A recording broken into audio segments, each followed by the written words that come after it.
Assalamualaikum warahmatullahi wabarakatuh. Di video kali ini saya akan menjelaskan tentang materi ijtihad. Sebelumnya perkenalkan, nama saya Nur Faisa, kelas 12C1, nomor urut 27. Pengertian ijtihad.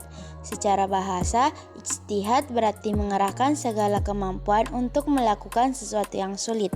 Dalam istilah hukum Islam, ijtihad adalah usaha maksimal seorang ahli fikih mujtahid untuk merumuskan hukum syariat dari dalil-dalil yang bersifat zanni atau tidak pasti maknanya secara langsung. Fungsi dan tujuan ijtihad. 1. Menjawab tantangan zaman. Ijtihad memastikan hukum Islam tetap dinamis dan relevan dengan perkembangan zaman. Yang kedua, mengisi kekosongan hukum.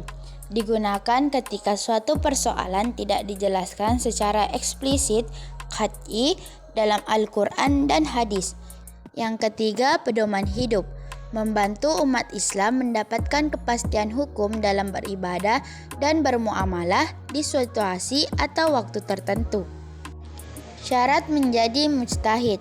Menguasai bahasa Arab dengan mendalam, memahami isi Al-Quran dan hadis, terutama ayat dan hadis hukum, mengetahui asbabun nuzul, sebab turunnya ayat, dan asbabul wurud, sebab munculnya hadis, menguasai ilmu usul fiqh dan metode penemuan hukum, memiliki akhlak mulia dan kecerdasan yang memadai. Metode dan macam-macam ijtihad. 1. Ijma'. Kesepakatan para mujtahid pada suatu masa setelah wafatnya Nabi Muhammad SAW. Kedua, qiyas, menyamakan hukum suatu perkara baru dengan perkara lama karena adanya kesamaan alasan illat. Ketiga, istihsan, meninggalkan qiyas yang nyata demi qiyas yang samar atau dalil lain yang dianggap lebih kuat untuk kemaslahatan.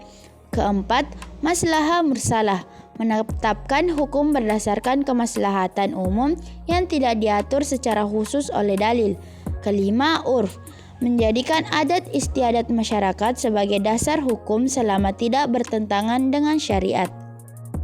Jenis ijtihad berdasarkan pelakunya. 1. Ijtihad fardi.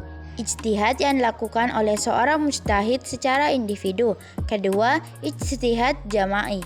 Ijtihad yang dilakukan secara berkelompok atau kolektif oleh Dewan Ulama. Hukum berijtihad. Menurut hadis Nabi, seorang mujtahid yang benar hasil ijtihadnya mendapat 2 pahala, sedangkan jika salah tetap mendapat 1 pahala. Hal ini menunjukkan bahwa ijtihad adalah aktivitas ilmiah yang sangat dihargai dalam Islam.